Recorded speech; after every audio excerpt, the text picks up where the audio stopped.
सगळ्यात पहिली गोष्ट काय आहे की तुम्ही बरेचसे विषय इथं मांडले. त्याच्यामध्ये महत्त्वाची बाब म्हणजे प्रचंड विश्वासाने आणि जबाबदारीने माझ्या वरिष्ठांनी मला इथं पाठवलेलं आहे आणि त्यांच्या मला सूचना आहेत.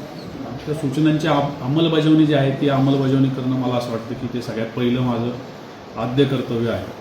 कारण तो विश्वास संपादन करण्यासाठी कितीतरी अनेक वर्षाचे आपल्याला कष्ट आणि परिश्रम घ्यायला लागतात. त्याच्यामुळे ती बाब जी आहे ती महत्त्वाची आहे आणि त्यातून मला असं वाटतं की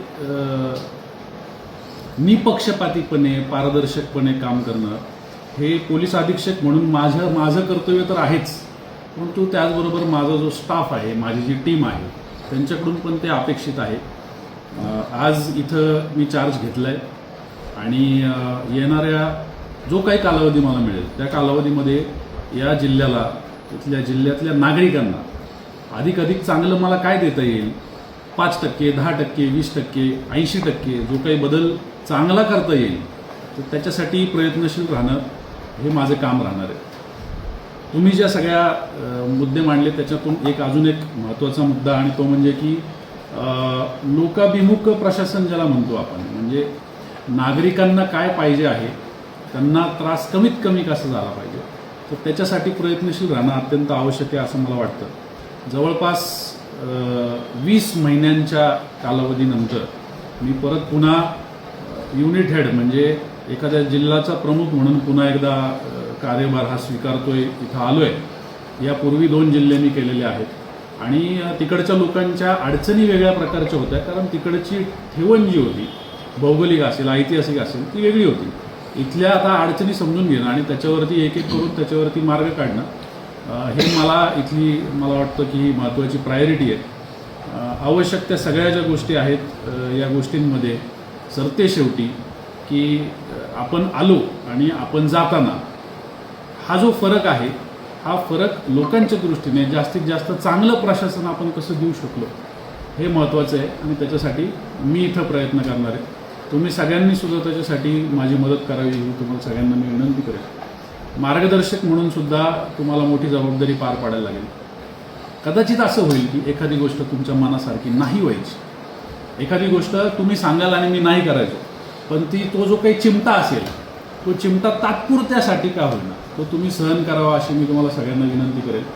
कारण त्यातून आपल्याला येणाऱ्या कालावधीसाठी एक चांगला मॉड्यूल या ठिकाणी सेट करायचा जो पुढे कार्यरत राहील आणि माझ्याही पेक्षा जास्त नागरिकांनी इथले जे पोलीस आहेत, पोलीस शेवटी नागरिकांचा चेहरा असतो.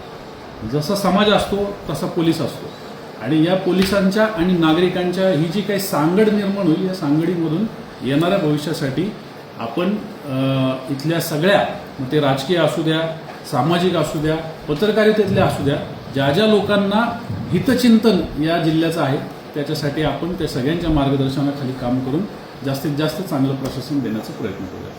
साहेब, राजकीय जे आता गेल्या काही दिवसापासून राजकीय क्षेत्रामध्ये पोलिसांचं नाव खराब झालं आहे, याकडे तुम्ही कसं पाहता?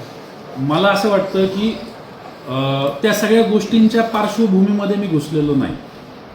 मला त्याचं ब्रीफिंग झालं आहे निश्चित, परंतु मला असं वाटतं की या सगळ्याच्या पलीकडे जाऊन आपण आता काम करणं गरजेचं आहे.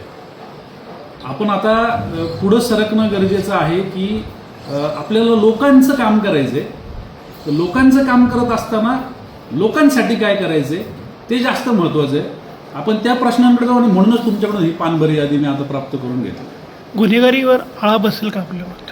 निश्चित गुन्हेगारी हा विषय जो आहे हा आपला महत्त्वाचा विषय राहणार आहे. मी याच्यापूर्वी पण इतर लोकांशी चर्चा करून काही अभ्यास करून आलो आहे. त्याच्यामध्ये काही ज्याला आपण असं म्हणू शकतो की गुन्हेगारीचे पॅटर्न या जिल्ह्यामध्ये वेगवेगळे आहेत. म्हणजे जिल्ह्याच्या विशिष्ट भागामध्ये वेगळ्या प्रकारची गुन्हेगारी आहे. कुठं MIDC आहे तिथं वेगळ्या प्रकारची गुन्हेगारी आहे.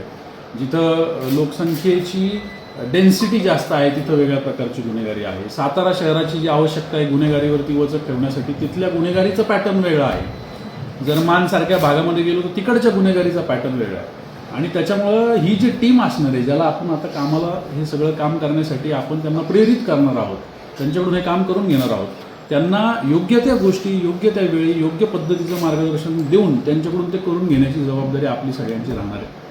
आणि त्यासाठीच मी जसं म्हटलं की तुमच्या सगळ्यांचे इनपुटसुद्धा त्याच्यामध्ये महत्त्वाचे ठरणार आहेत. राजकीय वरदहस्त असलेली चक्री मोठ्या प्रमाणात फोडवली सातारा शहरामध्ये जिल्ह्यामध्ये. मला त्याची माहिती घेऊ द्या.